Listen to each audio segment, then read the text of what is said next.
Antes de começar o vídeo, deixe seu like e inscreva-se no canal. Assim você me ajudará a fazer mais vídeos para vocês. E depois que assistir, comente qual foi o relato que você mais gostou. Era uma noite de lua minguante, quando seu Zé das Couves resolveu atalhar pelo morro para chegar mais cedo em casa. O Home tinha passado o dia inteiro na feira da cidade, vendendo as verduras que plantava no sítio, e estava com as pernas moídas de cansaço. O caminho normal levava mais de 1 hora, mas pelo morro, cortando pelo meio do mato, dava para chegar em 20 minutos. Todo mundo da região sabia que aquele lugar era ruim, que tinha coisa estranha acontecendo por ali, mas seu Zé nunca foi de acreditar em história de assombração. O velho subia a trilha estreita com a lamparina na mão, iluminando os pés de aroeira e o cipó que se entrelaçava por cima da cabeça dele.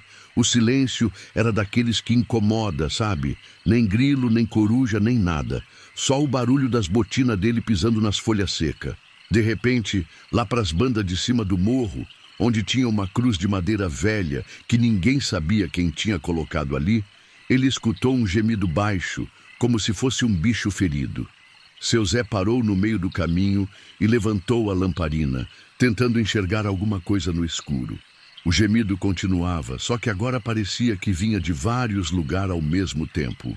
O coração do Home começou a bater mais forte, mas ele se convenceu que devia ser algum cachorro do mato, dessas onça pequena que tem por aqui.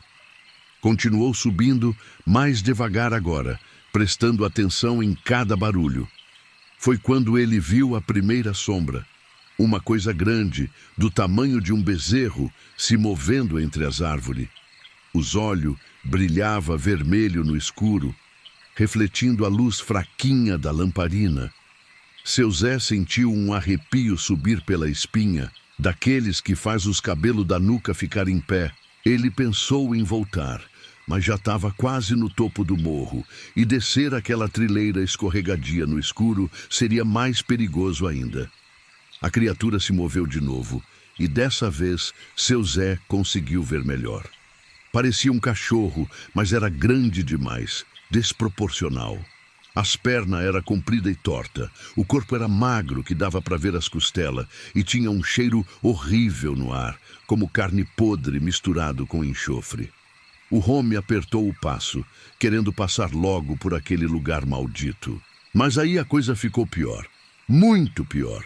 Quando ele chegou pertinho da Cruz Velha, a criatura saiu do mato e ficou bem no meio do caminho. E foi aí que seu Zé viu o que realmente era aquilo. Não era um cachorro comum, era uma fera que parecia ter saído do inferno. O corpo era esquelético, coberto por um pelo preto e rasgado, com feridas abertas que não sangrava. Mas o pior, o que fez o velho quase cair para trás de susto, era que o bicho tinha 7 cabeças. 7 cabeças de cachorro, cada uma olhando para uma direção diferente, cada uma com a boca aberta, mostrando os dentes amarelo e podre. As cabeças se mexiam independente uma da outra, farejando o ar, rosnando baixinho. Os olhos de todas elas eram vermelhos, brilhando com uma luz que não era natural, que parecia vir de dentro da criatura. Seu Zé ficou paralisado. As pernas não obedeciam mais, parecia que tinha virando pedra.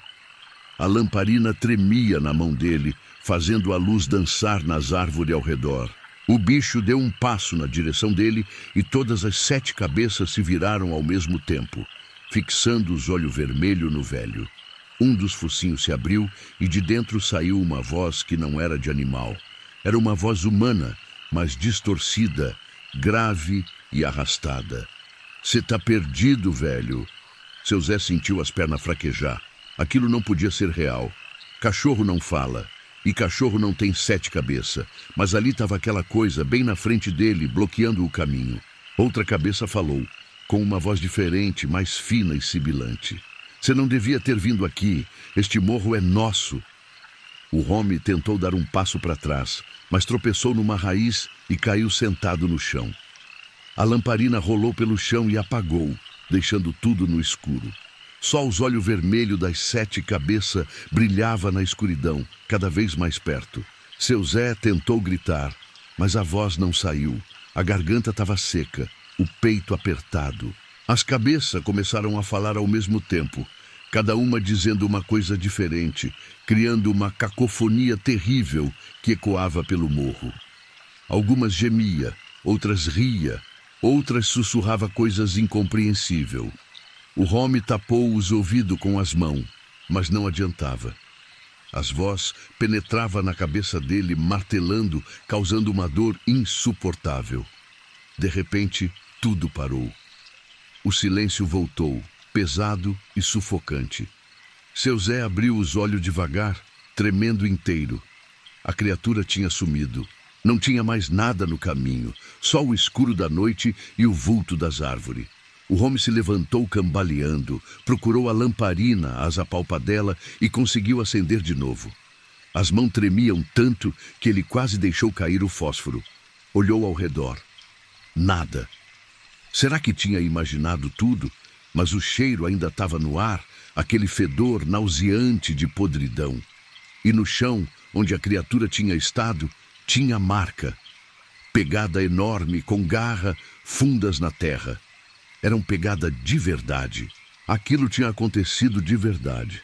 Seu Zé não pensou 2 vezes. Esqueceu o cansaço, esqueceu o medo de cair na trilha e desceu correndo aquele morro como se o demônio tivesse no seu encalço. E talvez tivesse mesmo. Ele correu sem olhar para trás, tropeçando nas pedras, se arranhando nos galhos, mas sem parar. Só parou quando chegou na estrada de terra que levava ao sítio dele, onde tinha a luz de alguns lampião aceso nas casas da vizinhança. Chegou em casa ofegante, suado, com a roupa rasgada. A mulher dele, Dona Maria, levou um susto quando viu o estado do marido. Ele não conseguia falar direito, só balbuciava coisas sem sentido sobre cabeça, olho vermelho e voz no escuro. Ela fez um chá de erva cidreira para acalmar ele, mas o homem não conseguiu dormir naquela noite. Toda vez que fechava os olhos, via aquelas 7 cabeças olhando para ele. No dia seguinte, seu Zé contou para todo mundo o que tinha visto. Muitos não acreditaram. Disseram que ele tinha bebido cachaça demais na cidade. Mas os mais velhos, aqueles que conheciam as histórias antigas da região, balançaram a cabeça com ar preocupado. Eles sabiam que aquele morro era amaldiçoado desde os tempos antigos, desde antes mesmo dos avós deles nascerem.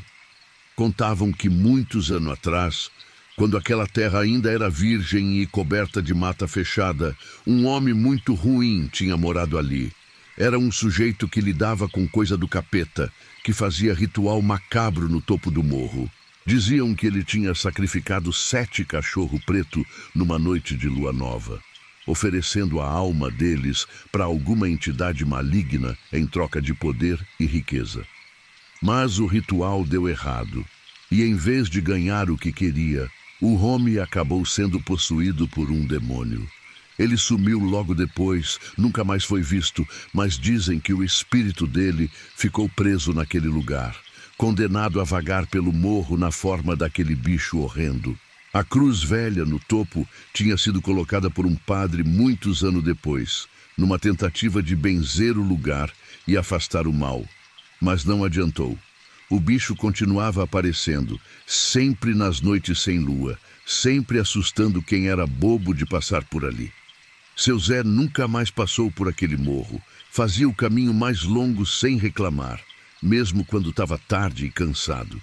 E ele não foi o único a ver o cão das 7 cabeças. Uns meses depois, um rapaz novo da cidade, que tinha vindo visitar uns parentes na roça, resolveu subir o morro de dia, dizendo que queria tirar foto do lugar para colocar na internet. Ele foi de manhã cedo, quando o sol ainda estava nascendo. O rapaz não voltou para almoçar. A família ficou preocupada e mandou alguns homens procurar. Encontraram ele no topo do morro, desmaiado ao lado da cruz velha. Quando acordou, ele estava em choque, não conseguia falar, só ficava olhando para o nada com os olhos arregalados. A câmera dele estava quebrada no chão, mas o cartão de memória ainda funcionava.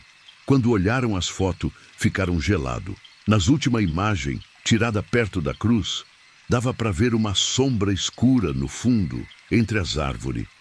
E se a gente olhasse bem, ampliando a imagem, dava para ver o que parecia ser vários pares de olho vermelho brilhando na penumbra. 7 pares de olho. O rapaz nunca mais foi o mesmo depois daquele dia. Voltou para a cidade e nunca mais quis falar sobre o que tinha visto no morro. As histórias continuaram. Uma mulher que voltava da casa da comadre no final da tarde jurava que tinha ouvido um uivo diferente vindo do morro. Um som que parecia vir de vários cachorros ao mesmo tempo, mas desafinado, como se cada um tivesse uivando numa nota diferente. Um menino que tinha ido buscar lenha perto da base do morro viu pegada estranha na lama de uma poça, pegada que não parecia de nenhum animal conhecido. E tinha mais. As galinhas da região começaram a sumir. Não era coisa de raposa ou gato do mato, porque não deixava rastro, não tinha pena espalhada, nada. As galinhas simplesmente sumiam durante a noite. Algumas pessoas que criavam porco também reclamaram que os bichos estavam ficando inquietos de noite, grunhindo e tentando quebrar o chiqueiro. Como se tivesse alguma coisa lá fora que eles sentiam, mas as pessoas não via. Seu Joaquim, que morava mais perto do morro que qualquer outra pessoa, começou a ver coisa estranha na propriedade dele. Certa noite, ele acordou com os cachorros dele latindo desesperado.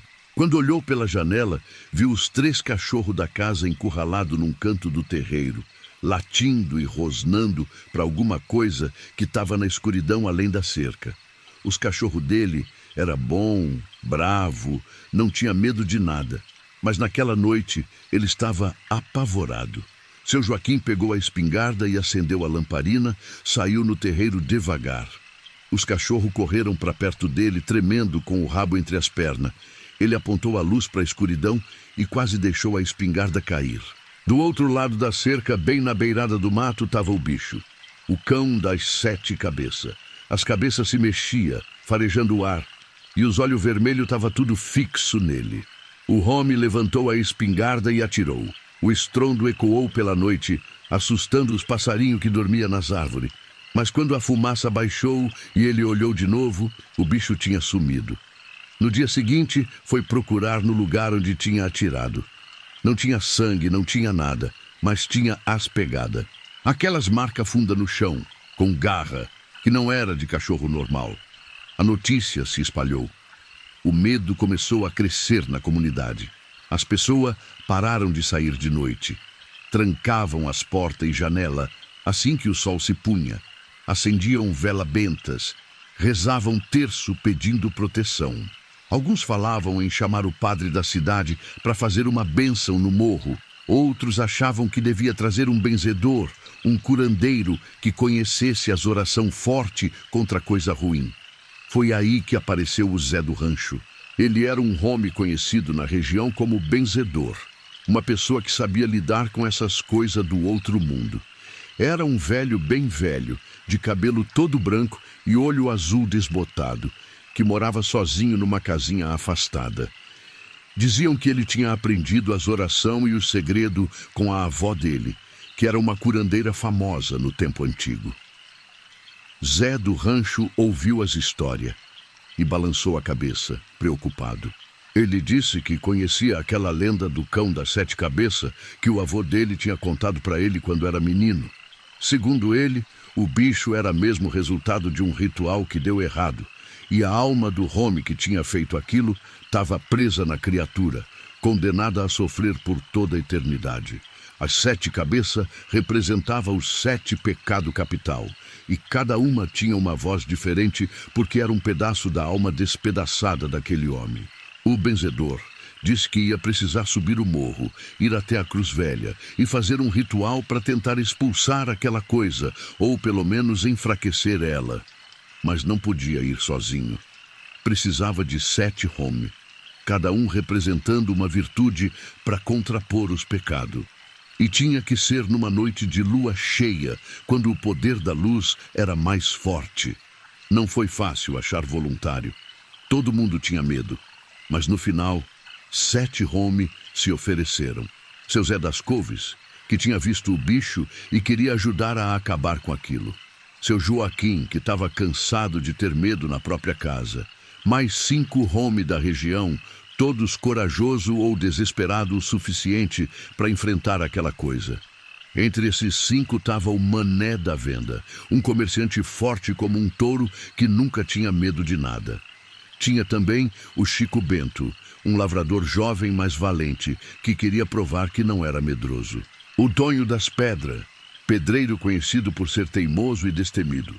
O Sebastião da Encruzilhada, um tropeiro que tinha rodado o Brasil inteiro e visto muita coisa estranha.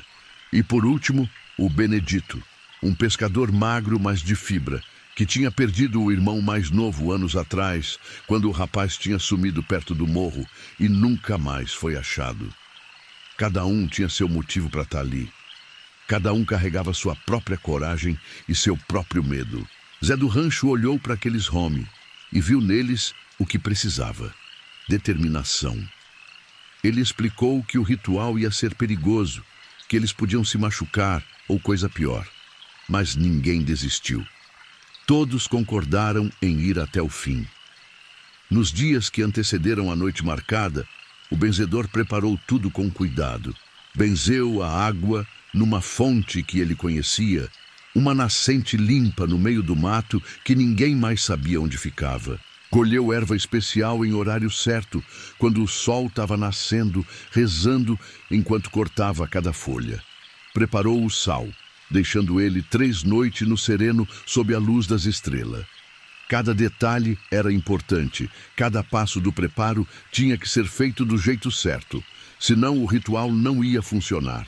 Dona Maria, a mulher de seu Zé, fez uma promessa para Nossa Senhora Aparecida, acendendo vela e rezando o rosário todo dia. Outras mulheres da região também começaram a rezar, criando uma corrente de oração, pedindo proteção para os homens que iam enfrentar aquela coisa.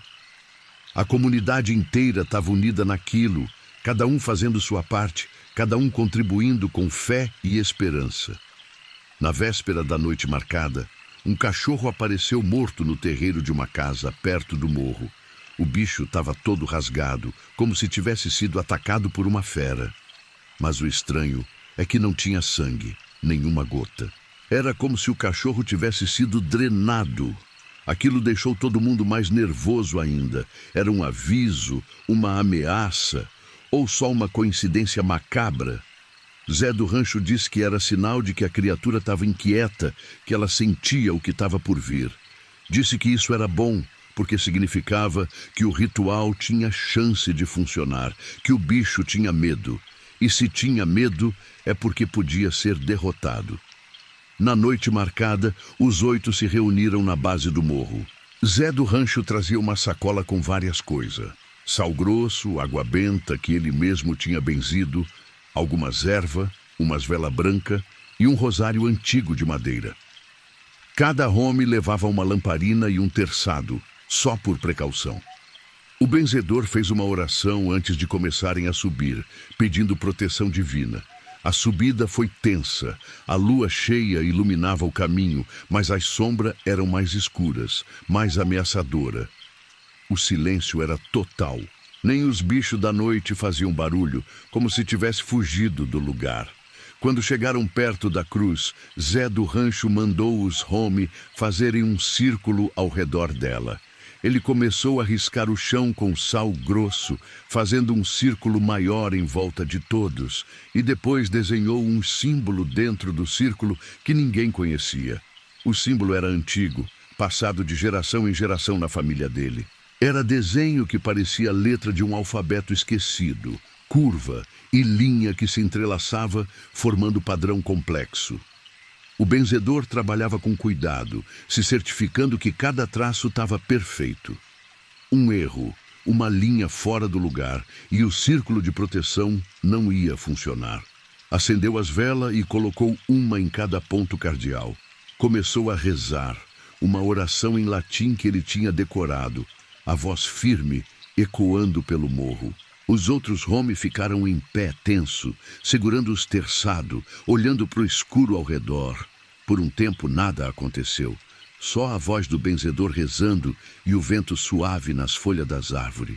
Mas aí o vento parou. O ar ficou pesado, difícil de respirar. E eles ouviram o gemido, aquele gemido baixo que seu Zé tinha ouvido na primeira vez. Só que agora era mais alto, vinha de todos os lados ao mesmo tempo. As lamparinas começaram a tremeluzir, como se alguma força invisível tivesse tentando apagar elas. Então o bicho apareceu. Não veio de um lugar só, parecia que se materializou do próprio escuro. O cão das 7 cabeças entrou no círculo de luz das lamparinas, e todos os homens recuaram instintivamente, mas sem sair do círculo de sal. A criatura era ainda mais aterrorizante de perto, maior do que seu Zé tinha lembrado. As 7 cabeças se viraram para eles, os olhos vermelhos cheios de ódio e fome. Zé do Rancho não parou de rezar. Jogou água benta na direção do bicho e a criatura recuou um pouco, sibilando. De uma das cabeças saiu aquela voz distorcida. Vocês não podem me expulsar. Esse lugar é meu. Eu sou parte dessa terra. Outra cabeça falou com a voz mais aguda e desesperada. Me ajuda, me liberta, eu sofro. E outra com uma voz raivosa. Eu vou matar vocês, vou comer a carne de vocês. As vozes se misturavam, criando aquela cacofonia horrível. Alguns dos homens começaram a tremer, querendo fugir. Mas seu Joaquim gritou para eles ficarem firmes, que não podia sair do círculo. Zé do Rancho aumentou o tom da reza, a voz agora quase num grito. Ele pegou as ervas e começou a queimar dentro de uma latinha, criando uma fumaça cheirosa que se espalhou pelo ar. O bicho rosnou, mostrando os dentes de todas as cabeças. Avançou um passo, mas parou no limite do círculo de sal. Parecia que tinha uma barreira invisível impedindo ele de entrar. A criatura começou a andar em volta do círculo, procurando uma brecha, as cabeças balançando de um lado para o outro, os olhos fixos nos Home. Foi então que uma das velas apagou. O vento tinha voltado, mas agora era forte, antinatural. Outra vela se apagou. O círculo estava enfraquecendo. O bicho sentiu e avançou mais um pouco, uma das patas já cruzando a linha de sal. Zé do Rancho gritou para os Home acenderem as velas de novo. Rápido. Seu Zé correu até a vela mais próxima e tentou acender ela, mas o fósforo não pegava. O vento apagava toda vez. A criatura começou a entrar no círculo. As 7 cabeças rosnava, a baba escorrendo dos focinhos. Seu Joaquim ergueu o terçado, pronto para lutar se fosse preciso. Mas aí Zé do Rancho fez algo inesperado. Ele tirou o rosário do pescoço e jogou na direção do bicho, ao mesmo tempo que gritava uma palavra numa língua que ninguém conhecia. O rosário atingiu o peito da criatura e se enrolou ali. Por um segundo nada aconteceu. Mas então o rosário começou a brilhar com uma luz dourada, intensa, que foi se espalhando pelo corpo do bicho. A criatura urrou, um som terrível que veio de todas as 7 cabeças ao mesmo tempo, um uivo de dor e raiva que fez os Home tamparem os ouvidos. O bicho começou a se contorcer, a se debater. A luz dourada ficava cada vez mais forte, até que ficou impossível olhar. Os homens fecharam os olhos e se jogaram no chão, protegendo o rosto. Ouviram um último uivo, estridente, que foi diminuindo até virar um gemido fraco. E então, silêncio. Quando abriram os olhos, o bicho tinha sumido. No lugar onde ele estava, só tinha o rosário de Zé do Rancho enegrecido como se tivesse sido queimado. O benzedor se levantou devagar, pegou o rosário e guardou ele. Olhou para os outros e disse numa voz cansada: acabou. A alma dele foi liberta. Ele não vai mais voltar. Os homens ficaram ali parados por um tempo, tentando processar o que tinha acontecido. Lentamente, os barulhos da noite voltaram. Os grilos recomeçaram a cantar. Uma coruja piou na distância. O ar ficou mais leve, mais fácil de respirar. Era como se um peso tivesse sido tirado do lugar. Mas antes de descerem, algo mais aconteceu. Uma brisa suave começou a soprar, trazendo um cheiro de flores que nenhum deles conseguia identificar.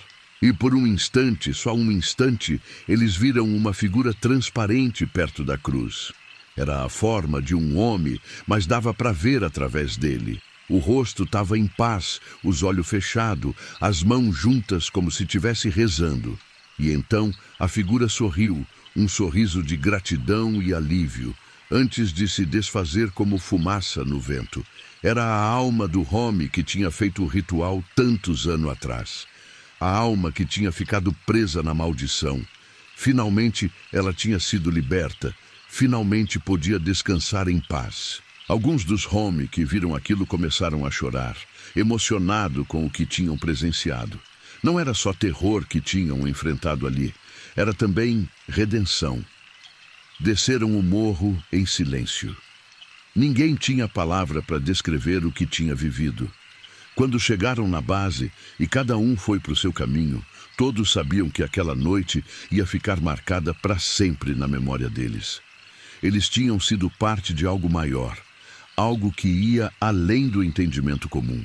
Nos dias seguintes, a vida na região começou a voltar ao normal. As galinhas pararam de sumir, os bichos pararam de ficar inquietos de noite. As pessoas voltaram a andar tranquilo depois do escurecer.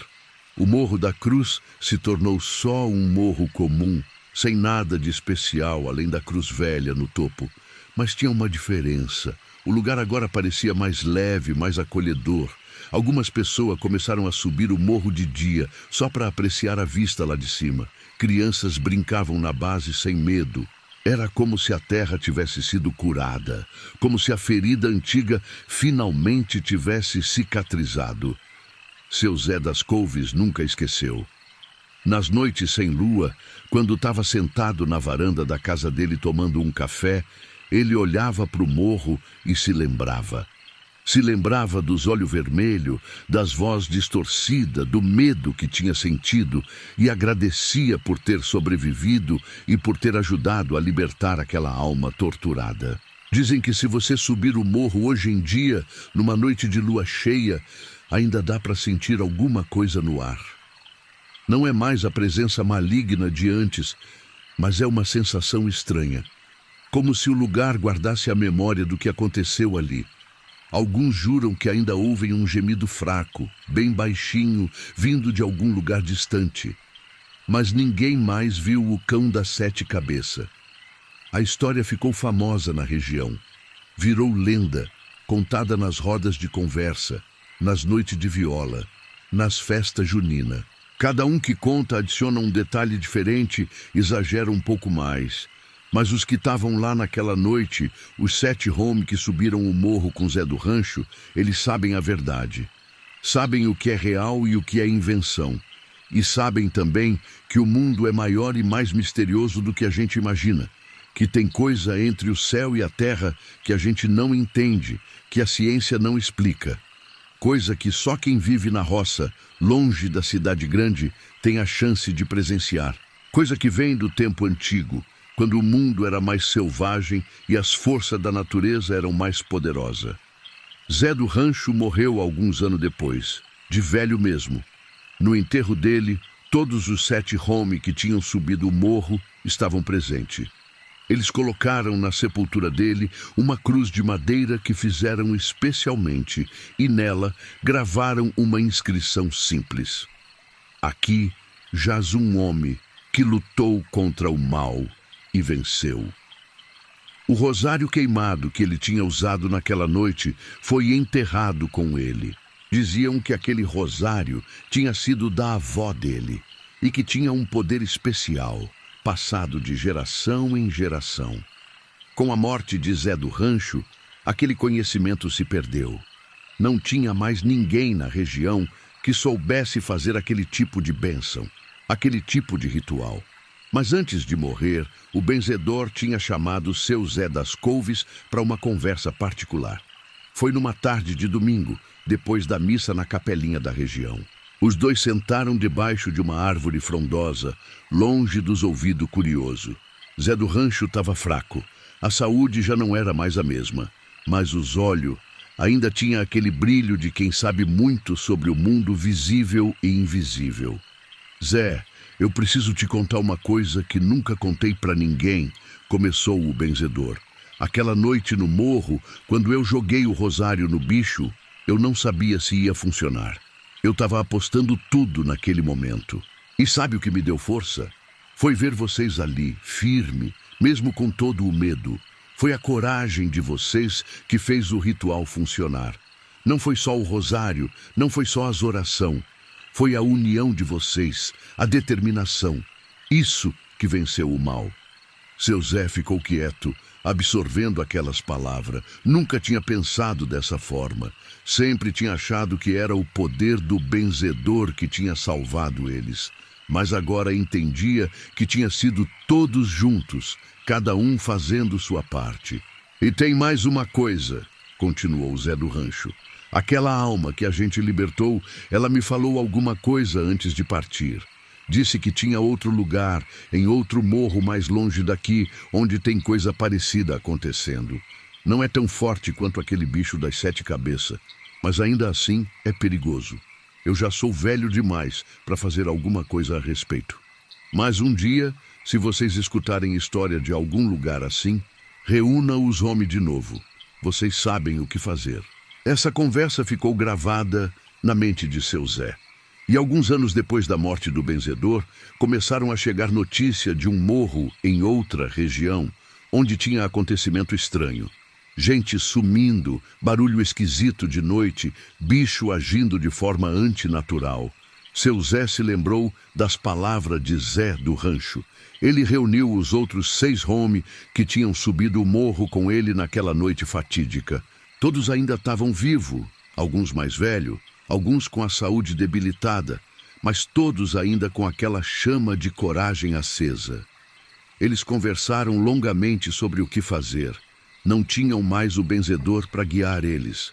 Não sabiam as orações especial, não conheciam os ritual. Mas eles tinham a experiência, tinham vivido aquilo. Sabiam que o medo podia ser vencido. E sabiam que juntos, com fé e determinação, eram mais fortes do que qualquer coisa do outro mundo. Então, eles fizeram um pacto. Se algum dia fosse necessário, eles iam estar prontos. Iam enfrentar o que precisasse ser enfrentado para proteger a comunidade, para proteger a terra que amavam. Mas talvez não precise mais. Talvez aquela batalha no Morro da Cruz tenha sido a última. Ou talvez não.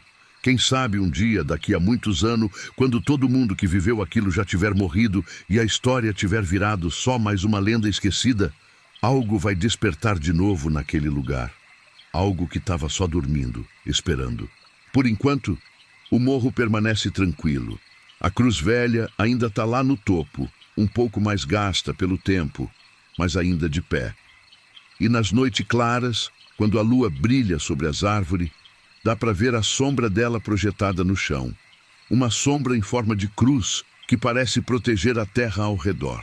As crianças da região crescem ouvindo a história do cão das 7 cabeças. Algumas acreditam, outras acham que é só invenção de gente velha. Mas todas sabem que não devem subir o morro sozinha de noite. Não por causa do bicho, porque ele não está mais lá.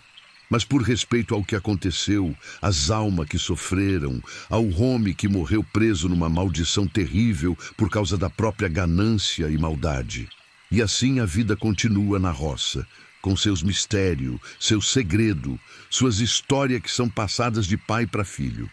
História que a cidade grande nunca vai ouvir, que nunca vai aparecer em livro ou em televisão. História que pertencem à terra, ao mato, às pessoas simples que vivem perto da natureza e sabem que ela guarda tanto beleza quanto perigo. Seu Zé das Couves, já bem velho agora, ainda mora no mesmo sítio.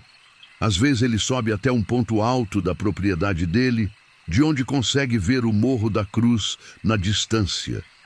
E ele sorri. Um sorriso tranquilo, porque sabe que fez a coisa certa naquela noite. Que ajudou a acabar com um mal antigo. E que pode dormir em paz, sem medo do que espreita na escuridão.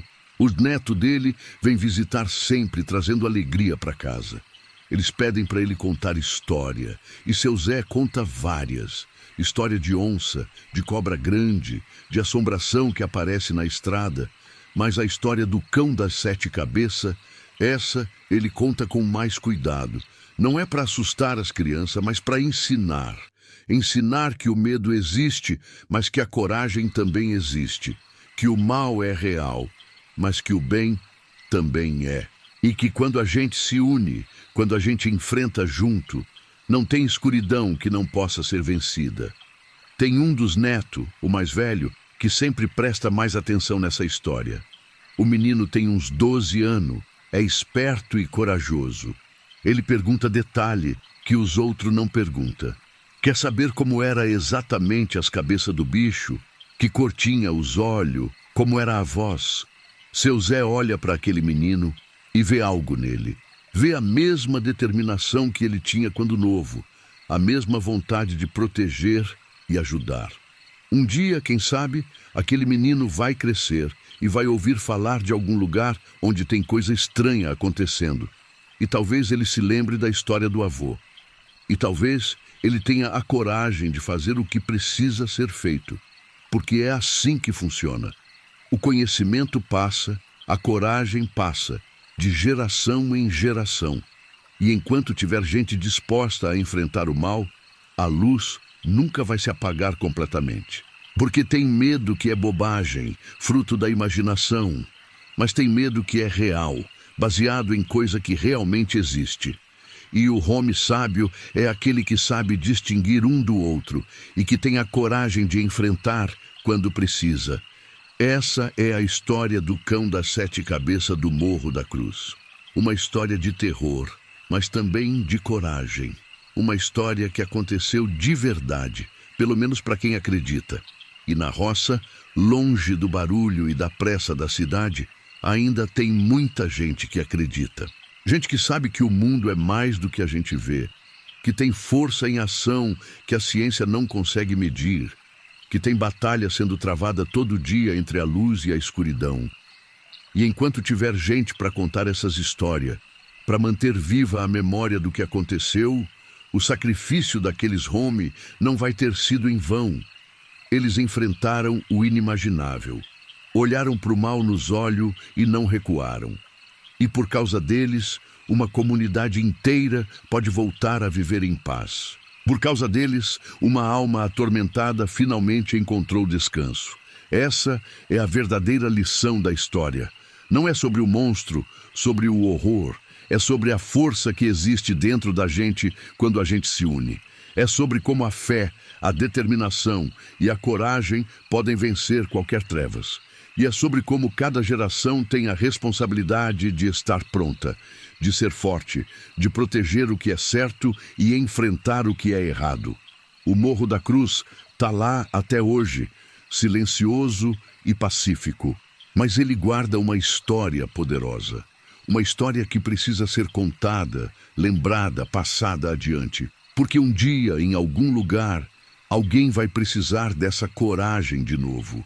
E quando esse dia chegar, que essa história sirva de inspiração e guia.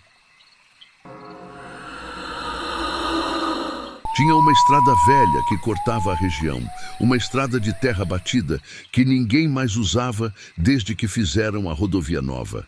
A estrada passava por dentro do mato fechado, serpenteando entre os morros, cruzando 2 córregos e passando bem pertinho de um cemitério abandonado, que era dos tempos da escravidão. As pessoas mais antigas contavam que aquela estrada tinha sido caminho de tropa, onde passava boiada, carroça com mantimento, gente indo e vindo da cidade. Mas isso era há muito tempo atrás. Agora a estrada estava quase coberta pelo mato. O cipó crescia de um lado para o outro. As árvores se curvavam, formando um túnel verde e sombrio. Poucos se aventuravam a passar por ali, mesmo de dia. De noite, então, nem pensar. Mas Dona Geralda não tinha escolha. A velha benzedeira tinha sido chamada às pressas numa fazenda do outro lado da região. A filha do fazendeiro estava passando mal, com febre alta e falando coisas sem sentido. O médico da cidade tinha vindo, mas não conseguiu fazer nada, e a moça só piorava. Foi quando alguém se lembrou de Dona Geralda, que conhecia as reza forte e sabia quebrar feitiço.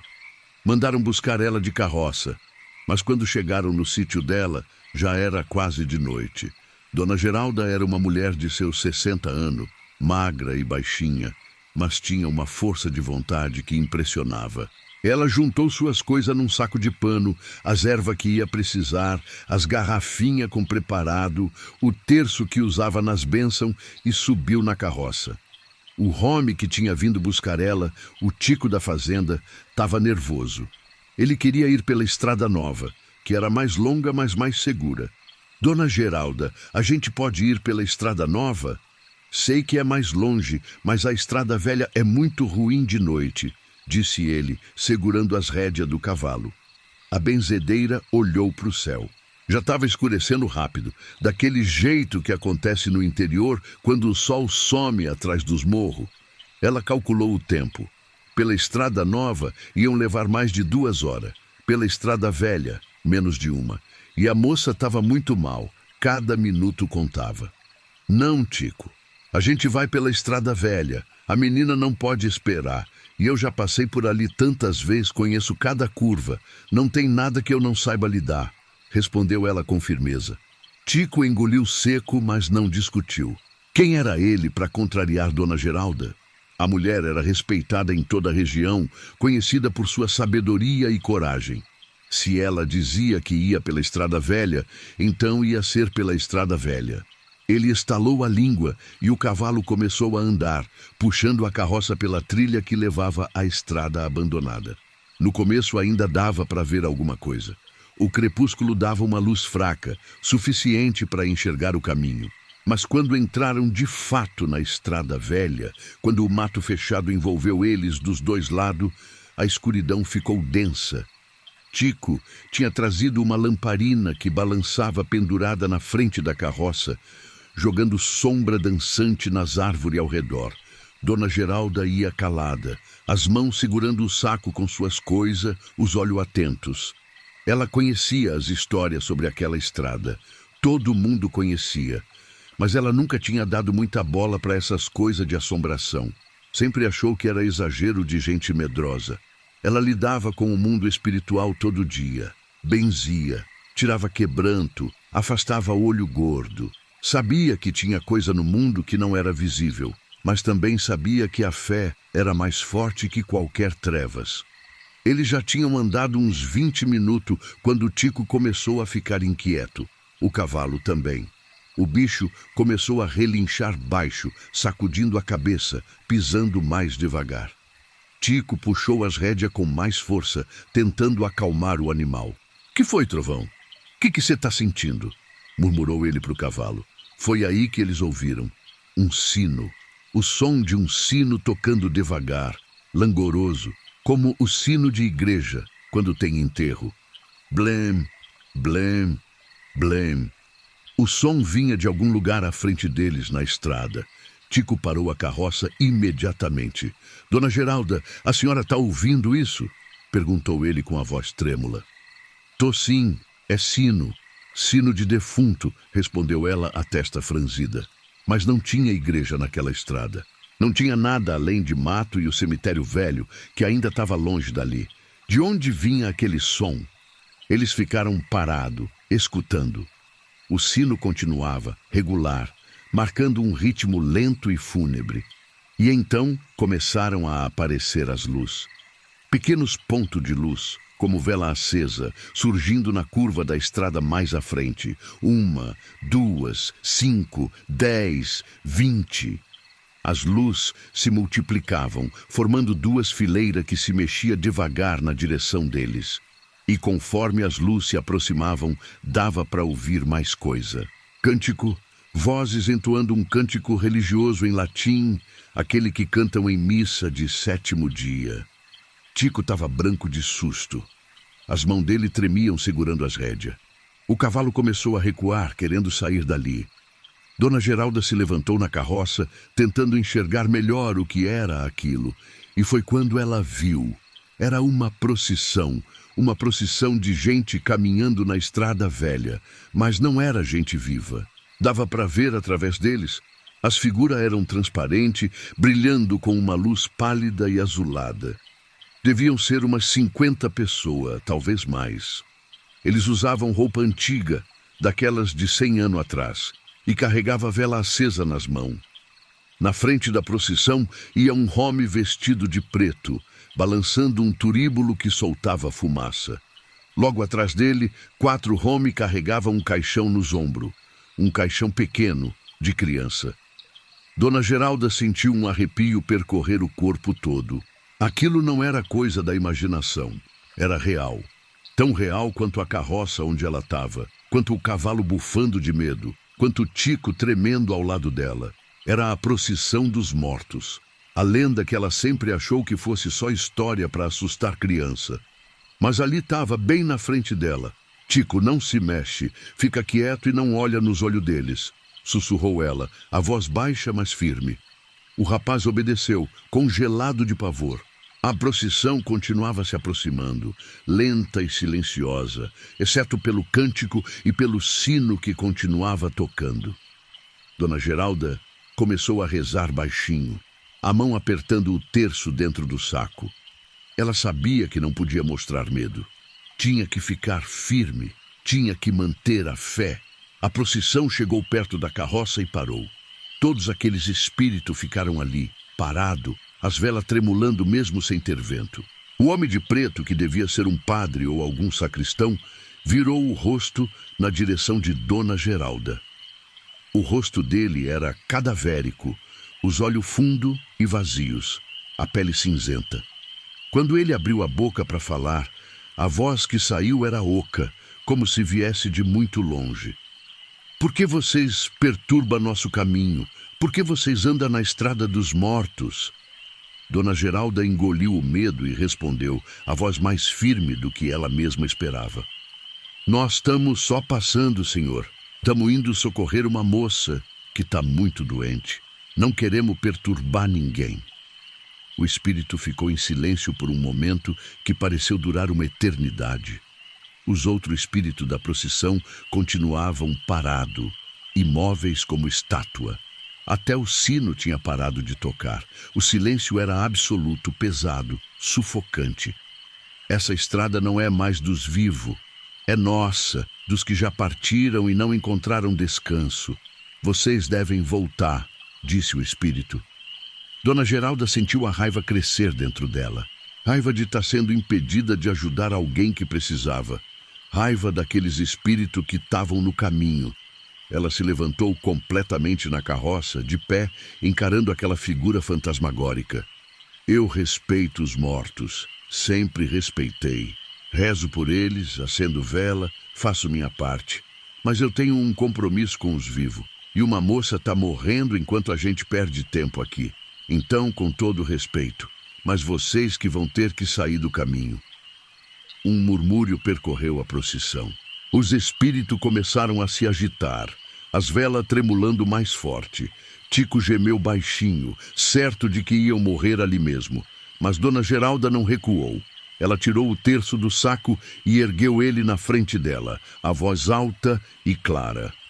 Em nome de Deus e de todos os santos, eu ordeno que vocês abram caminho.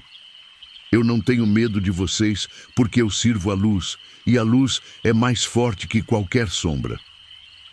A luz das velas dos espíritos começou a vacilar.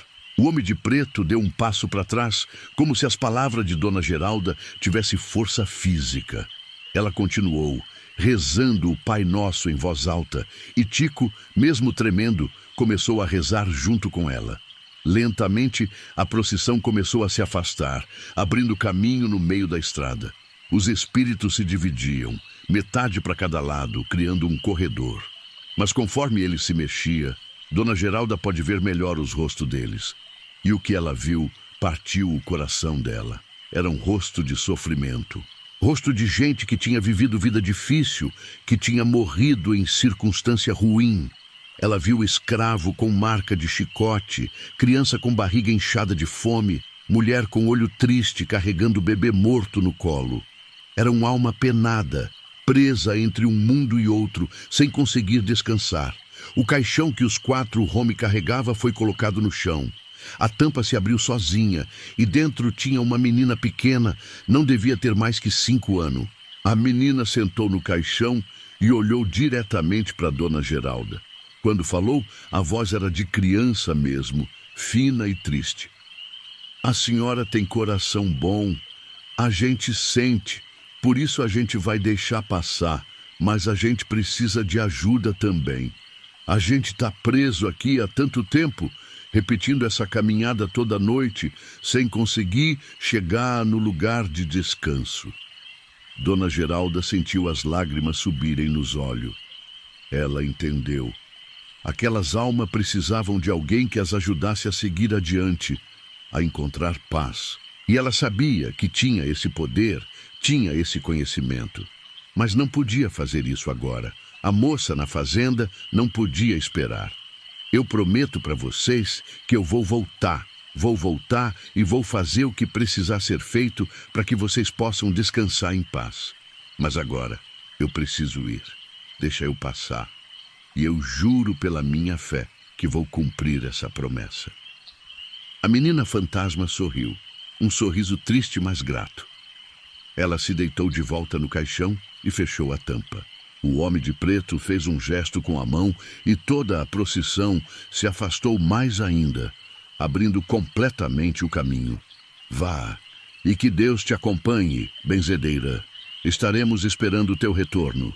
Tico não precisou ser mandado 2 vezes. Ele estalou as rédeas e o cavalo disparou, passando pelo meio da procissão fantasmagórica. Dona Geralda olhou para trás e viu os espíritos voltando para a formação, retomando a caminhada lenta e eterna. As luzes das velas foram sumindo na escuridão, e logo só restou o som do sino, cada vez mais distante, até que também desapareceu.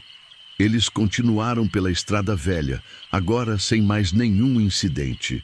Chegaram na fazenda em menos de 40 minutos. A família toda estava desesperada. A moça tinha piorado, estava quase sem conseguir respirar, a febre tão alta que ela delirava. Dona Geralda entrou no quarto onde a moça estava e mandou todo mundo sair. Ficou só ela e a doente.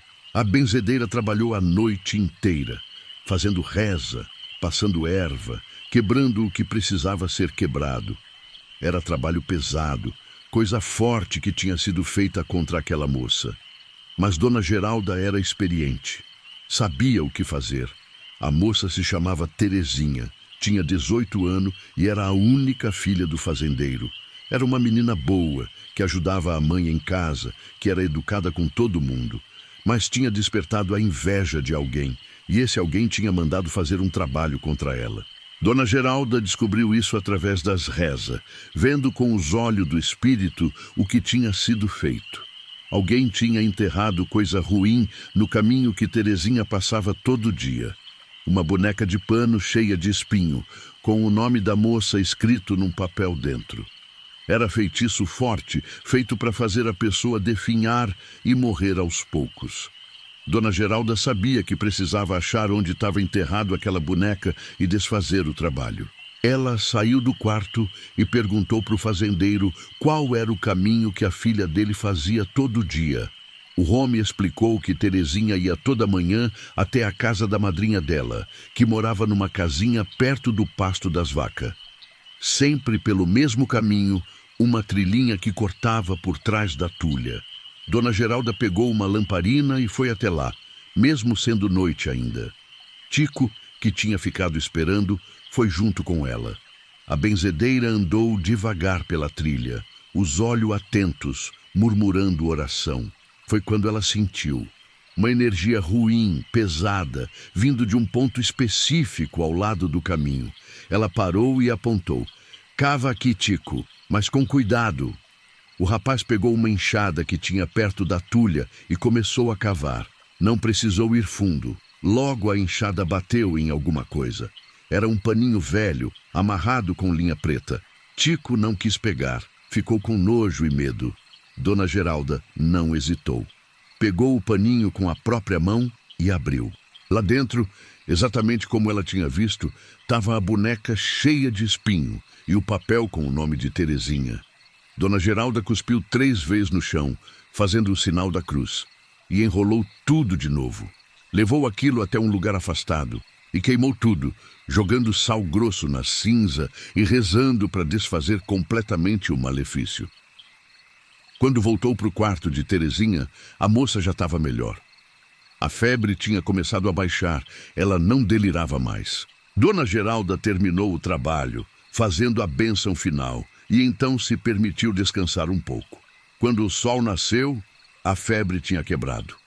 A moça dormia tranquila, respirando normal. Ia ficar boa. A família chorou de alívio e gratidão, querendo pagar qualquer quantia para a benzedeira. Mas Dona Geralda só aceitou uma galinha e um saco de farinha.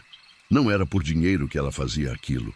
Ela descansou algumas horas na fazenda, comeu um almoço reforçado que a mãe de Terezinha fez com todo carinho, e no começo da tarde disse que precisava ir embora. Tico se ofereceu para levar ela de volta, mas dessa vez pela estrada nova. Dona Geralda balançou a cabeça. Não, eu vou pela estrada velha de novo, mas só eu. Você me deixa na entrada da estrada e vai embora. O que eu preciso fazer lá? Preciso fazer sozinha. Tico tentou argumentar, mas não adiantou. A benzedeira era teimosa. Ele a levou até a entrada da estrada velha e ela desceu da carroça, levando só o saco com as coisas dela. Tico foi embora preocupado, mas confiando que Dona Geralda sabia o que estava fazendo. A benzedeira entrou na estrada a pé. De dia, o lugar parecia diferente, menos assustador. Dava para ver que tinha sido uma estrada bonita no passado, larga e bem feita. Mas o abandono tinha tomado conta. Ela caminhou devagar, prestando atenção no entorno, procurando algum sinal. Foi quando chegou perto de onde tinha acontecido o encontro da noite anterior que ela viu. Tinha um lugar onde o mato estava mais ralo e dava para ver umas pedras antigas.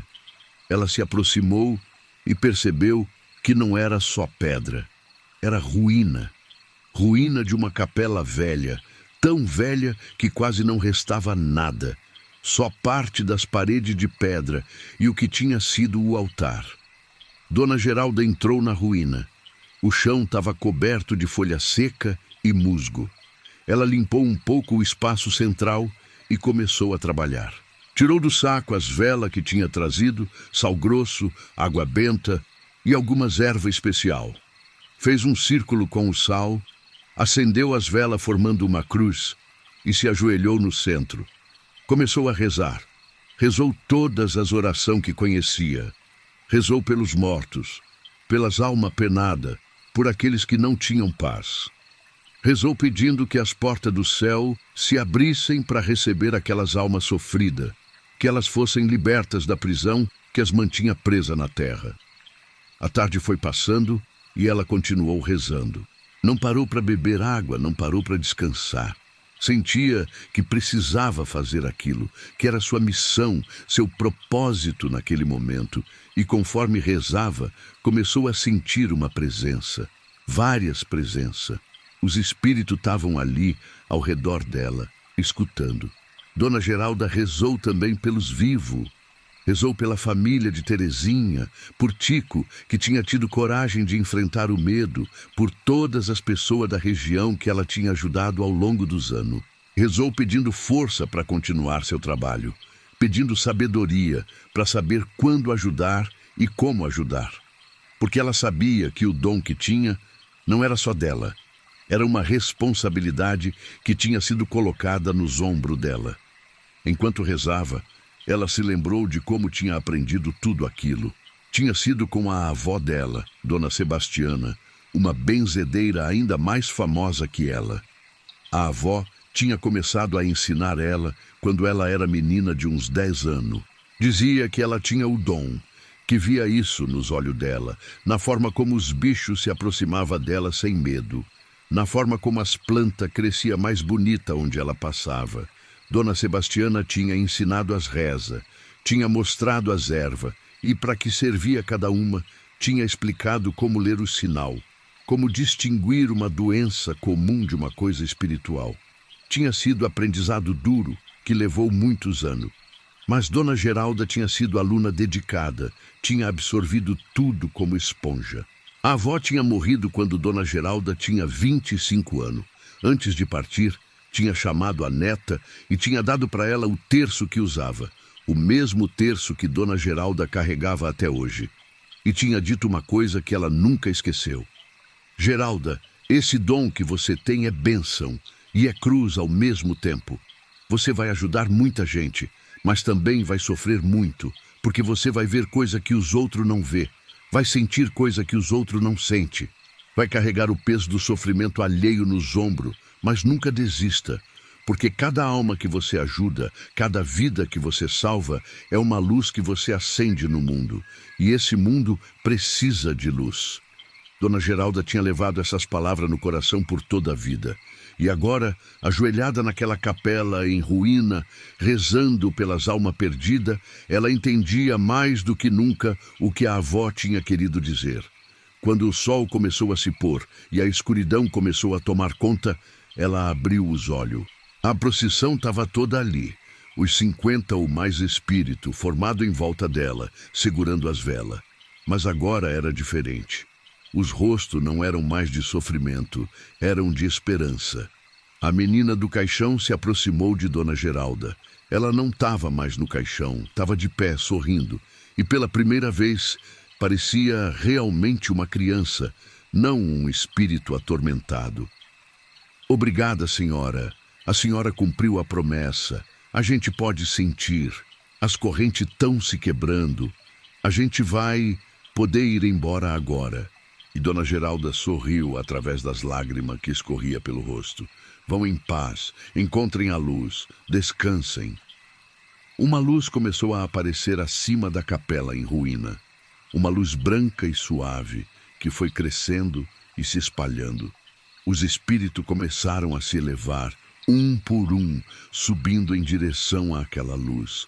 Eles olhavam para baixo e acenavam para a benzedeira, os rostos finalmente em paz, finalmente libertos. Dona Geralda viu entre eles alguns rostos que reconheceu. Eram pessoas que ela tinha conhecido em vida, que tinham morrido muitos anos atrás. Tinha o seu Aparecido, que tinha sido vizinho da família dela quando ela era criança. Tinha a Dona Conceição, parteira que tinha ajudado a trazer ela ao mundo. Tinha o Zezinho da Venda, que tinha morrido afogado no rio quando tinha só 15 anos. Todos eles olhavam para ela com gratidão. Todos eles finalmente podiam ir embora. Podiam descansar. Tinha ficado preso ali por tanto tempo, repetindo aquela procissão noite após noite, sem conseguir encontrar o caminho para a luz. E agora, graças às orações de Dona Geralda, as portas tinham se aberto. A menina foi a última. Antes de subir, ela jogou um beijo para Dona Geralda. Que Deus abençoe a senhora por todo sempre, e quando chegar sua hora, a gente vai estar esperando para receber a senhora com festa. E então ela também subiu, sumindo na luz. A luz foi diminuindo gradualmente, até desaparecer completamente. Dona Geralda ficou sozinha na capela em ruína, rodeada pelas velas que ainda ardiam. Ela se levantou devagar, as pernas doendo de ficar ajoelhada tanto tempo, e juntou suas coisas. Saiu da ruína e voltou para a estrada. Agora o lugar parecia diferente, mais leve. O ar era mais fácil de respirar. Até o mato parecia menos ameaçador. Ela caminhou de volta pela estrada velha e dessa vez não teve medo. Sabia que aquele lugar tinha sido purificado, que as almas tinham encontrado descanso. Quando chegou na entrada da estrada, já era noite, mas ela não se importou. Continuou caminhando pela estrada de terra que levava ao sítio dela. Demorou mais de 1 hora, mas ela não ligou. Estava em paz. Tinha cumprido não só a missão de curar a moça, mas também a missão de libertar aquelas almas. No caminho, ela parou numa casa conhecida para pedir um copo de água. Era a casa do Nervino, um lavrador que morava sozinho desde que a mulher tinha morrido. O homem ficou feliz de ver ela. Ofereceu não só água, mas também café fresquinho, e um pedaço de bolo de fubá que ele mesmo tinha feito. Enquanto tomava o café, Dona Geralda contou para o Nervino sobre a procissão, sobre as almas que tinha libertado. O homem escutou em silêncio, os olhos arregalados. Quando ela terminou, ele ficou quieto por um tempo, pensativo. Dona Geralda, minha mãe costumava contar que a tataravó dela tinha sido escrava naquela região. Dizia que muitos escravos tinham morrido de maus trato e tinha sido enterrado sem bênção naquele cemitério velho perto da estrada. Será que eram eles que estavam na procissão? Dona Geralda pensou por um momento e assentiu. Pode ser sim, Nervino. Alma que morre em sofrimento, sem ter recebido o sacramento, sem ter enterro digno, elas fica perdida, não consegue encontrar o caminho. Fica vagando, procurando, sofrendo, mas agora não mais. Agora elas estão em paz. O homem limpou uma lágrima que tinha escapado do olho. Que bênção que a senhora fez, Dona Geralda. Que bênção! Essas almas mereciam descanso há tanto tempo. Ela terminou o café, agradeceu pela hospitalidade e continuou o caminho. Chegou em casa cansada, mas satisfeita. Tomou um banho, comeu um pouco e foi dormir. Dormiu profundamente, sem sonho, o sono de quem tinha feito o trabalho certo. Nos dias seguintes, a notícia começou a se espalhar. Gente que passava perto da estrada velha de dia comentava que o lugar parecia diferente, menos sombrio, menos pesado. Alguns até se aventuraram a passar por lá de noite, e não aconteceu nada. Não tinha mais sino tocando, não tinha mais luz de vela, não tinha mais procissão. A história logo chegou aos ouvidos de todo mundo. E como sempre acontece, cada um contava de um jeito. Alguns diziam que Dona Geralda tinha enfrentado um exército de demônio. Outros diziam que ela tinha visto a própria morte e tinha barganhado com ela. Mas os que conheciam a benzedeira de verdade sabiam que ela tinha feito o que sempre fazia.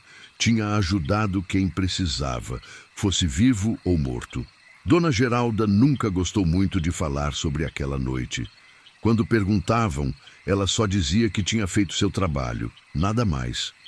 Mas as pessoas notaram que depois daquilo ela ficou ainda mais respeitada.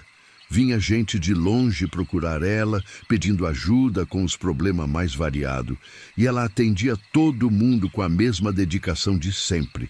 Terezinha, a moça que ela tinha curado, ficou tão grata que se tornou como uma filha para Dona Geralda.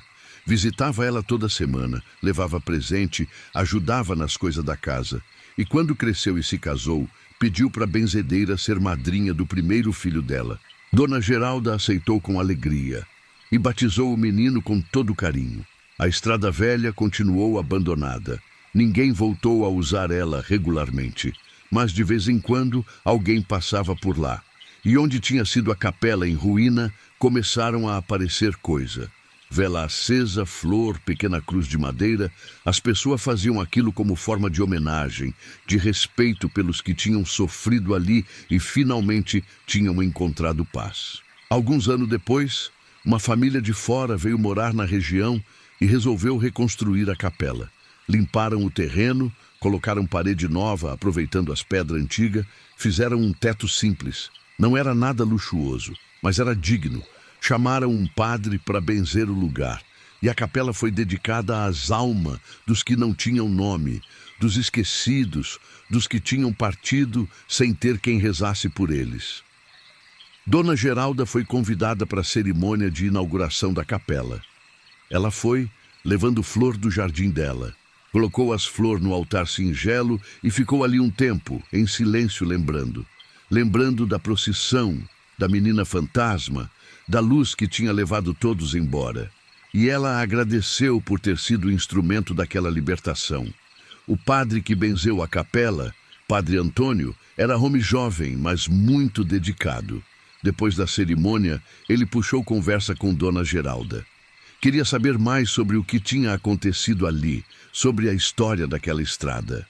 A benzedeira contou tudo, sem esconder nada. O padre escutou com atenção e respeito. Quando ela terminou, ele pegou a mão dela e disse: Dona Geralda, o que a senhora fez foi obra de Deus. A senhora tem um dom precioso e usa ele para fazer o bem. Continue assim. A igreja nem sempre entende essas coisas, mas eu entendo.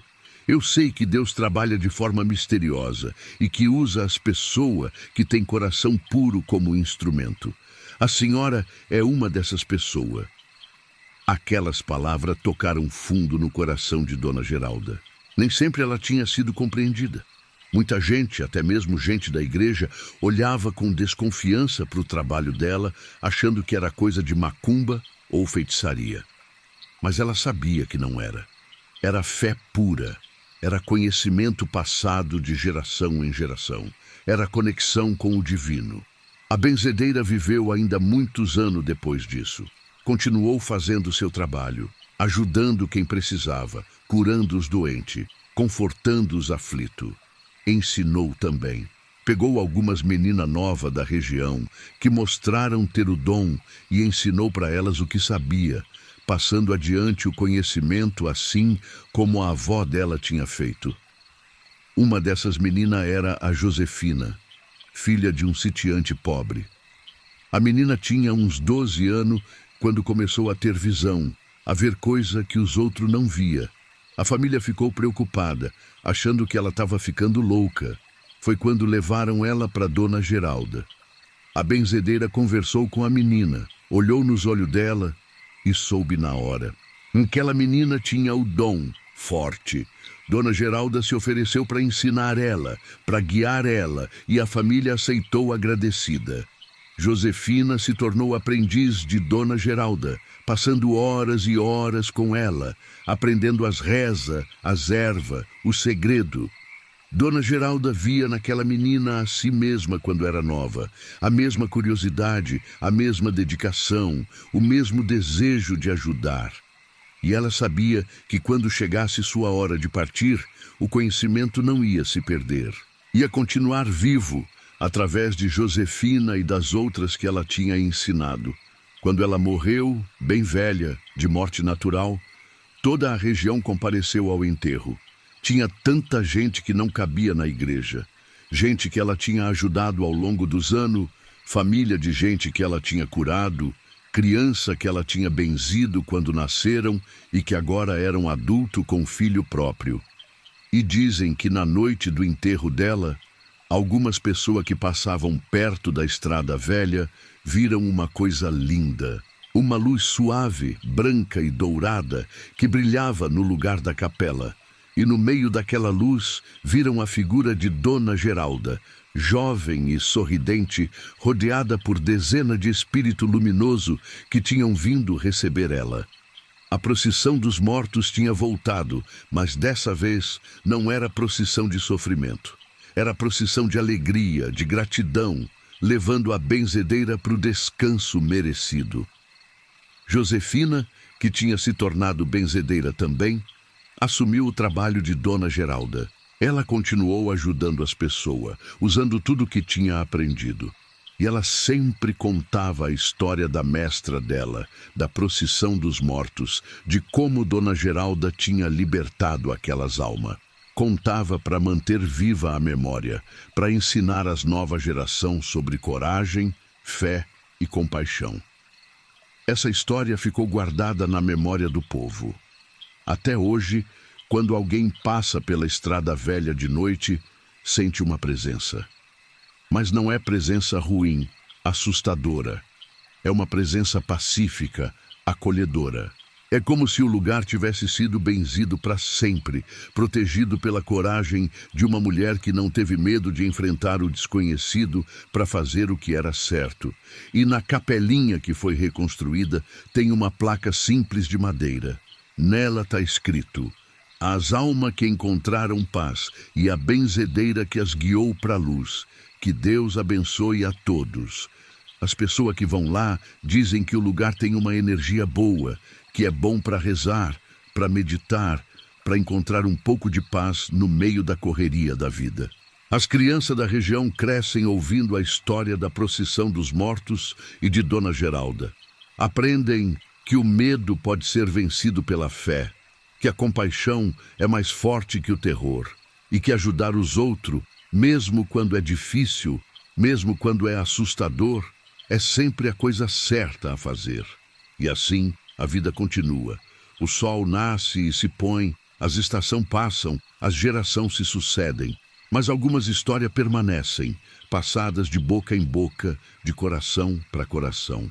História que ensinam, que inspiram, que fazem a gente lembrar que existe mais coisa no mundo do que o que a gente vê. E que no final, o que importa mesmo é como a gente trata uns aos outros, como a gente enfrenta os desafios, e se a gente tem coragem de fazer o bem mesmo quando é mais fácil se omitir. A estrada velha ainda está lá. O mato já cobriu parte dela de novo, mas ainda dá para passar. E quem tem coragem de andar por ali, especialmente de dia, vai encontrar um lugar bonito, cheio de árvore antiga, passarinho cantando, borboleta voando, um lugar que guarda história, que já viu muita coisa, mas que agora finalmente está em paz. E se você passar pela capelinha, pode entrar, pode acender uma vela, pode fazer uma oração.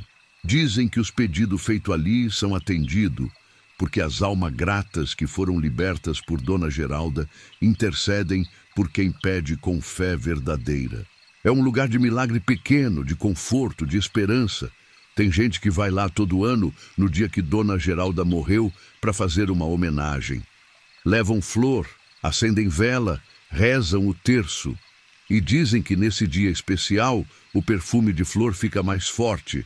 A luz do sol que entra pela janela da capela fica mais bonita e a sensação de paz fica ainda mais intensa. Essa é a história da procissão dos mortos da Estrada Velha. Uma história de terror que virou história de redenção. Uma história que mostra que mesmo no meio da escuridão mais profunda, a luz pode prevalecer. E que uma pessoa com fé, com coragem e com compaixão pode fazer diferença não só nesse mundo, mas também no outro. Era uma dessas noites de lua cheia que a gente vê tudo claro como se fosse dia, mas com aquele silêncio pesado que só quem mora longe da cidade conhece. João Batista estava voltando da cidade vizinha, onde tinha ido buscar remédio para a mãe dele que andava doente. O caminho era longe, uns bons quilômetros de estrada de terra, e ele tinha pegado a bicicleta velha do pai para fazer o percurso. João conhecia aquele caminho de cor e salteado, desde menino que fazia aquele trajeto. Mas naquela noite, alguma coisa estava diferente. O ar estava mais pesado, mais úmido, e tinha um cheiro estranho que ele não conseguia identificar direito. Parecia cheiro de terra molhada misturado com algo podre, algo que fazia o estômago revirar. Ele pedalava devagar, porque a bicicleta estava velha e a corrente vivia escapando. A luz do farol que ele tinha amarrado no guidão com arame balançava para todo lado, fazendo a sombra das árvores dançar na estrada. João não era homem de ter medo. Tinha seus 28 anos e já tinha visto muita coisa na vida, mas naquela noite, sem saber explicar direito o porquê, um arrepio subia pela espinha dele a cada pedalada. Foi quando ele passou pela porteira velha da fazenda abandonada do seu Dermeval, que as coisas começaram a ficar estranhas de verdade. Aquela fazenda estava largada fazia uns 10 anos, desde que seu Dermeval tinha morrido de forma misteriosa. Diziam na região que ele tinha sido encontrado no pasto, com os olhos arregalados e a boca aberta num grito silencioso, mas sem nenhuma marca no corpo. Os médicos da cidade nunca conseguiram explicar do que ele tinha morrido. Depois disso, ninguém quis comprar a terra, e ela foi ficando ali, abandonada, com o mato tomando conta de tudo. João estava passando em frente à entrada da propriedade quando escutou. Era um som baixo, quase imperceptível no começo, mas que foi ficando mais alto conforme ele se aproximava. Parecia um murmúrio, várias vozes sussurrando ao mesmo tempo, mas ele não conseguia entender o que diziam. Eram vozes de homem, de mulher, de criança, tudo misturado numa cantoria estranha que não tinha melodia certa. Ele parou a bicicleta e ficou ali, parado na estrada, tentando entender de onde vinha aquele som. O coração dele começou a bater mais forte e ele sentiu a boca ficar seca. A luz do farol iluminava a porteira velha, toda enferrujada e com o cadeado quebrado balançando ao vento. Mas não tinha vento naquela noite. O ar estava parado, pesado, sufocante. Foi quando ele viu a primeira sombra. Era uma figura alta, muito alta, que passou atrás da cerca de arame farpado. Andava de um jeito esquisito, com as pernas muito esticadas, como se fosse um boneco de pano sendo puxado por fio invisível. João piscou os olhos, achando que estava vendo coisa, mas a figura passou de novo, dessa vez mais devagar, como se tivesse percebido que ele estava olhando. O murmúrio ficou mais alto, e agora ele conseguia distinguir algumas palavras. Eram nomes de gente da região. Ele ouviu o nome do seu Dermeval, depois o nome da dona Geralda, que tinha sumido fazia 3 anos e nunca mais foi encontrada. E depois, para desespero dele, ouviu o próprio nome. João Batista, João Batista. As vozes repetiam, como se estivessem chamando ele para entrar na fazenda. Ele agarrou firme no guidão da bicicleta, as mãos tremendo tanto que quase derrubou o farol. Queria sair dali correndo, mas as pernas pareciam ter virado chumbo. Era como se alguma força invisível tivesse segurando ele no lugar, obrigando ele a ficar ali, escutando aquelas vozes malditas. Foi então que ele viu mais sombras. Eram várias agora, dezenas delas, todas se movendo atrás da cerca, todas com aquele jeito estranho de andar. Algumas eram baixinhas, do tamanho de criança, outras eram enormes, quase do tamanho da porteira. Todas se moviam em silêncio, só acompanhadas por aquele murmúrio constante que estava deixando João louco. De repente, uma das sombras parou bem em frente à porteira. Era impossível ver detalhe no escuro, mas João podia sentir que aquela coisa estava olhando diretamente para ele. A sensação era horrível, como se 1000 olhos invisíveis tivessem focado nele ao mesmo tempo, penetrando fundo na alma dele, vasculhando cada pensamento, cada medo, cada segredo. A criatura, porque João já não tinha dúvida de que aquilo não era humano, começou a andar em direção à porteira. Cada passo que ela dava fazia a terra tremer levemente, e João podia ouvir o som seco dos passos na terra batida. Ela se movia devagar, deliberadamente, como se soubesse que ele não conseguia fugir, como se tivesse todo o tempo do mundo. Quando a criatura chegou à porteira, ela parou. João conseguia ver melhor agora, e o que ele viu quase fez o coração dele parar. A criatura era alta, muito mais alta do que qualquer homem que ele já tinha visto.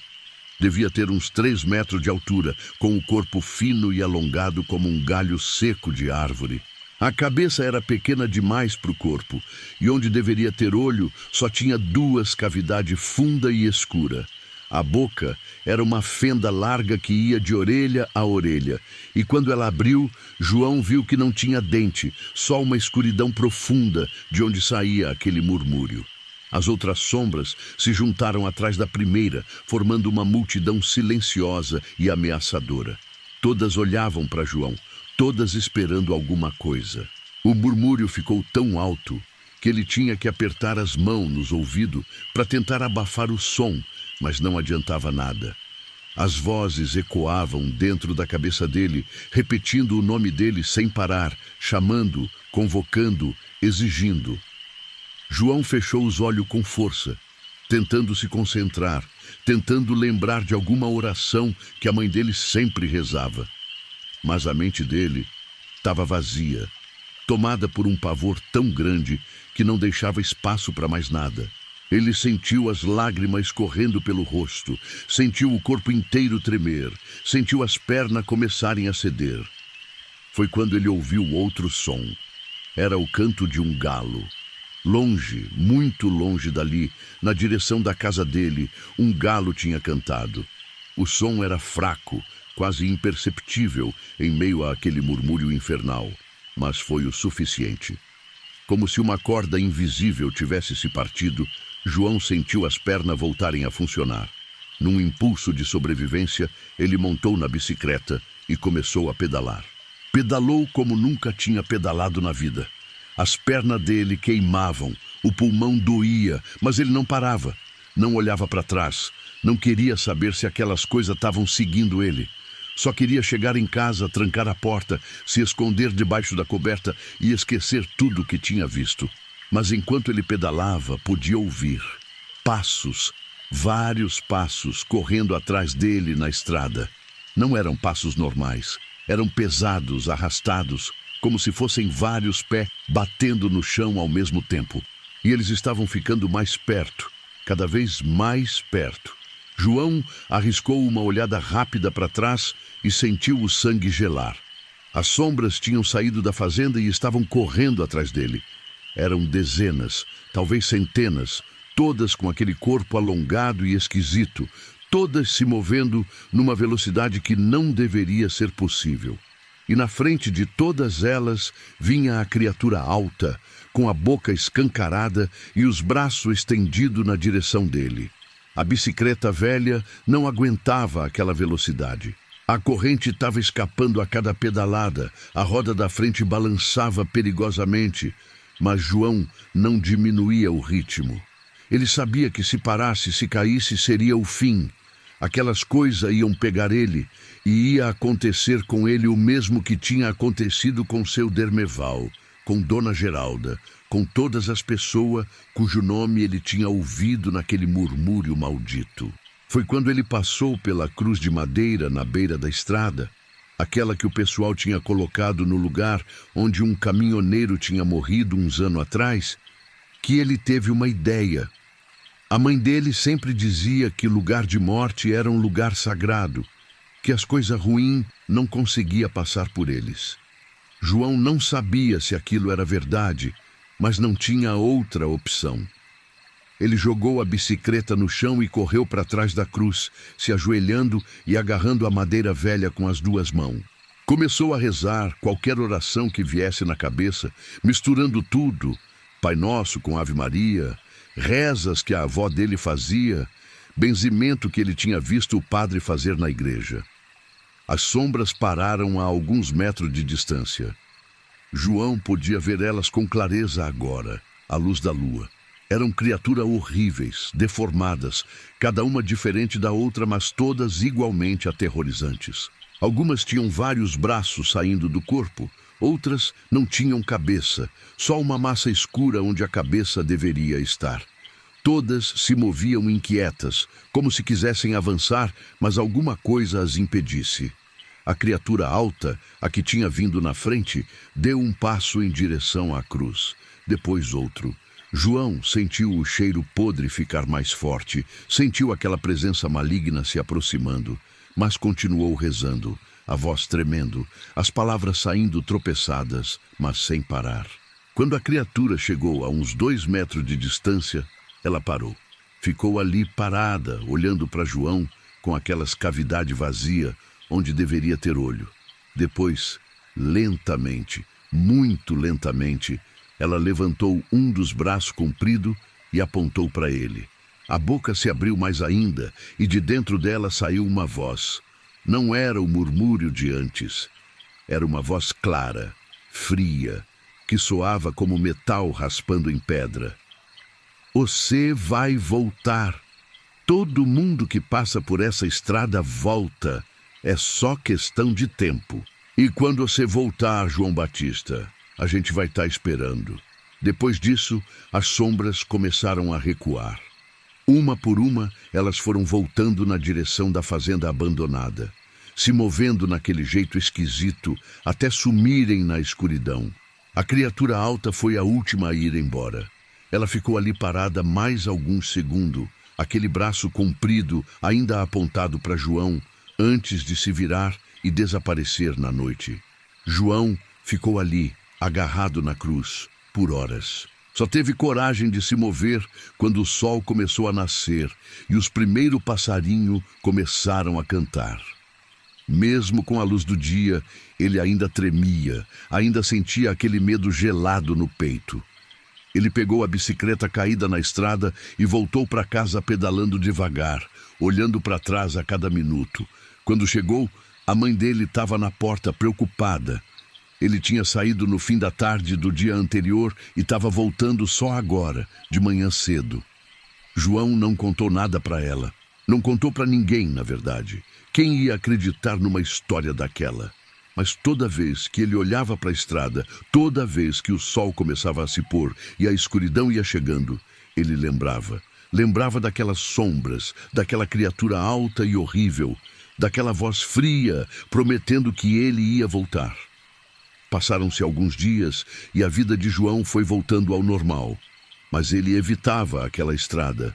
Sempre dava a volta pegando um caminho bem mais longo, só para não passar em frente à fazenda abandonada.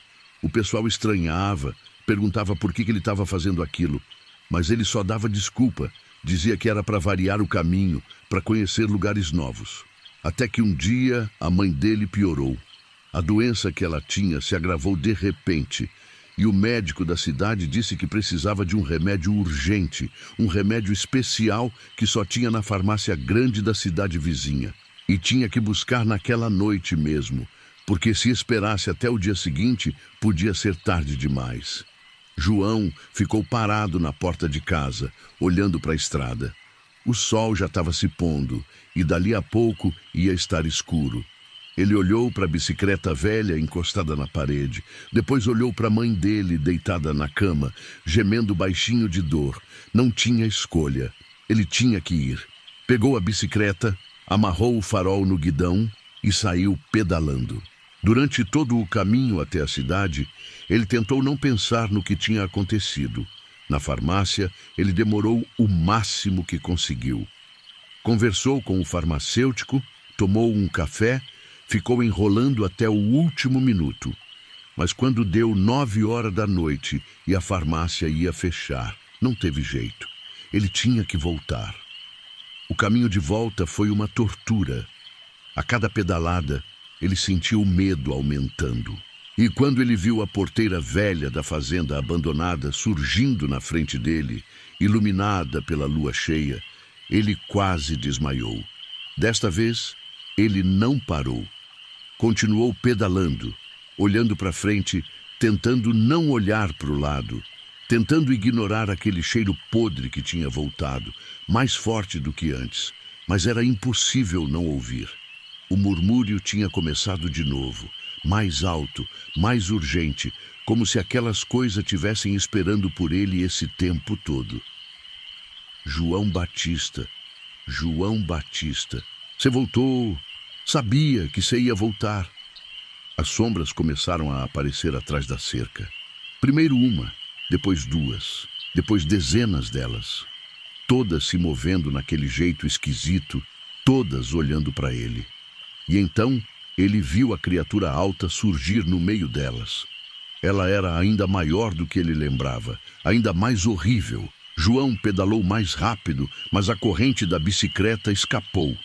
Ele tentou colocar de volta, as mãos tremendo descontroladamente, mas não conseguia. A bicicleta não andava mais. Ele ia ter que correr a pé. Largou a bicicleta na estrada e começou a correr. Correu com toda a força que tinha, os pulmões queimando, as pernas doendo, mas sem parar. E atrás dele, ele podia ouvir os passos, aqueles passos arrastados e pesados vindo na direção dele. Mas desta vez tinha algo diferente. Os passos não estavam só vindo de trás, estavam vindo dos lados também. E da frente, João olhou ao redor e viu que as sombras tinham cercado ele. Elas tinham saído da fazenda e agora ocupavam toda a estrada, formando um círculo ao redor dele. Não tinha para onde correr, não tinha para onde fugir. Ele parou no meio da estrada, virando para todos os lados, procurando uma saída. Mas não tinha. As sombras fechavam o círculo, chegando cada vez mais perto. E no meio delas vinha a criatura alta, se movendo lentamente, saboreando o momento. João caiu de joelho no chão, as forças abandonando o corpo. Começou a rezar de novo, mas desta vez as palavras não saíam direito. Era só soluço, choro, desespero. Ele sabia que tinha chegado o fim. A criatura parou bem na frente dele. João levantou a cabeça e olhou para aquela coisa horrível. A boca dela se abriu ainda mais, e ele viu aquela escuridão profunda lá dentro. Uma escuridão que parecia viva, que se movia e pulsava. Um braço comprido se estendeu na direção dele, os dedos longos como garras se aproximando do rosto dele. Foi quando ele ouviu o barulho de um motor, longe, mas se aproximando rápido. Era um caminhão. João virou a cabeça e viu as luzes altas do veículo surgindo na curva, iluminando toda a estrada. As sombras recuaram imediatamente, como se a luz física as queimasse. A criatura alta soltou um som horrível, algo entre um grito e um rangido, antes de recuar também. O caminhão parou ao lado de João, e o motorista, um homem velho que ele reconheceu como sendo o Tonho, que morava do outro lado da cidade, abriu a porta. "Entra aqui, menino, rápido!" João não pensou duas vezes. Levantou e subiu no caminhão. Tonho acelerou antes mesmo dele fechar a porta completamente e eles saíram dali em alta velocidade. João olhou pelo espelho retrovisor e viu as sombras ainda paradas no meio da estrada, assistindo eles irem embora. Tonho dirigiu em silêncio por alguns minutos antes de falar. "Você teve sorte, menino, muita sorte. Eu sei o que você viu, eu também já vi. Faz uns 15 anos. Consegui fugir naquela vez, mas desde então eu sempre evito passar por lá depois que escurece. E quando não tem jeito, eu passo com o caminhão com as luzes altas ligadas. Essas coisas não gostam de luz forte." Ele olhou para João pelo canto do olho. "Mas tem uma coisa que você precisa saber, menino. Agora que você viu elas duas vezes, elas não vão te esquecer mais. Vão ficar esperando, sempre esperando. Meu conselho? Muda de cidade. Vai embora daqui." João chegou em casa naquela noite e deu o remédio para a mãe. Nos dias seguintes, ela foi melhorando, mas João não ficou bem. Ele não conseguia dormir direito, acordava no meio da noite suando frio, sonhando com aquelas sombras. Uma semana depois, João estava ajudando o pai na roça quando viu uma mulher vindo pela estrada. Ela era estranha, muito pálida, com roupa escura que parecia velha e rasgada. Quando ela chegou perto, ele sentiu o sangue gelar. Os olhos dela eram completamente preto. Não tinha branco, não tinha íris, só aquela escuridão profunda que ele já tinha visto antes. A mulher parou na frente dele e sorriu. Foi um sorriso horrível, largo demais, com dente demais na boca. "João Batista, você não pode fugir, você já é nosso. Pode demorar um dia, pode demorar um ano, mas você vai voltar pra gente. Sempre voltam." E então ela se virou e saiu andando, sumindo na curva da estrada. João ficou parado ali, as pernas tremendo, percebendo que não tinha como escapar. Naquela mesma noite, João fez as malas. Foi morar numa cidade grande, a mais de 500 quilômetros de distância. Arranjou emprego numa fábrica, alugou um quartinho pequeno, tentou recomeçar a vida. Durante os primeiros meses, ele ia melhorando. Os pesadelos foram ficando mais raros, o medo foi diminuindo. Mas aí começou os sinais. Primeiro foi uma sombra que ele viu passando no corredor do prédio onde ele morava, tarde da noite. Depois foi um murmúrio que ele ouviu vindo do quarto ao lado. Mas quando ele foi ver, o quarto estava vazio fazia meses. Então foi aquele cheiro podre que às vezes invadia o quarto dele sem explicação. João percebeu que não tinha adiantado fugir. Aquelas coisas tinham encontrado ele. Uma noite ele acordou e viu ela. A criatura alta estava parada no canto do quarto, imóvel, aquelas cavidades vazias onde deveria ter olho fixadas nele. João tentou gritar, tentou se mover, mas estava paralisado. A criatura se inclinou sobre ele, a boca se abrindo naquele sorriso impossível. E João viu lá dentro toda aquela escuridão, aquele vazio infinito. E então ela falou: Chegou a hora, João Batista. Agora você vai vir com a gente, vai se juntar aos outros, vai andar com a gente naquela estrada, esperando o próximo que passar. Porque é assim que funciona. Todo mundo que vê a gente acaba virando um de nós. João quis lutar, quis resistir, mas não tinha força. Sentiu aqueles dedos comprido e frio agarrarem o braço dele. Sentiu algo ser arrancado de dentro dele. Era como se a própria alma tivesse sendo puxada para fora do corpo. A última coisa que ele viu antes de tudo ficar escuro foi o próprio corpo deitado na cama, imóvel, os olhos abertos, mas vazio, sem vida. E então ele estava na estrada de novo. Naquela estrada de terra que ele conhecia tão bem, em frente à porteira velha da fazenda abandonada. Só que agora ele estava do outro lado da cerca. Ele era uma da sombra. Ele era uma das criaturas que assombrava aquele lugar. E quando o próximo viajante solitário passasse por ali, ele estaria lá, junto com os outros, murmurando, chamando, esperando. O corpo de João foi encontrado 3 dias depois pelo dono do prédio. Os médicos disseram que tinha sido morte súbita, talvez um problema no coração. Não tinha marca no corpo, não tinha sinal de violência. Só aqueles olhos arregalados e a boca aberta num grito silencioso, igualzinho ao seu Dermeval.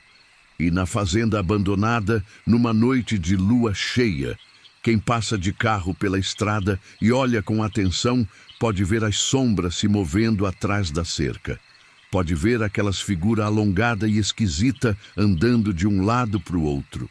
E se tiver muito azar, pode ver a criatura alta parada na frente da porteira, com o braço estendido, apontando. E aí é melhor acelerar, acender as luzes altas do carro e nunca olhar para o espelho retrovisor, porque se olhar, vai ver elas correndo atrás.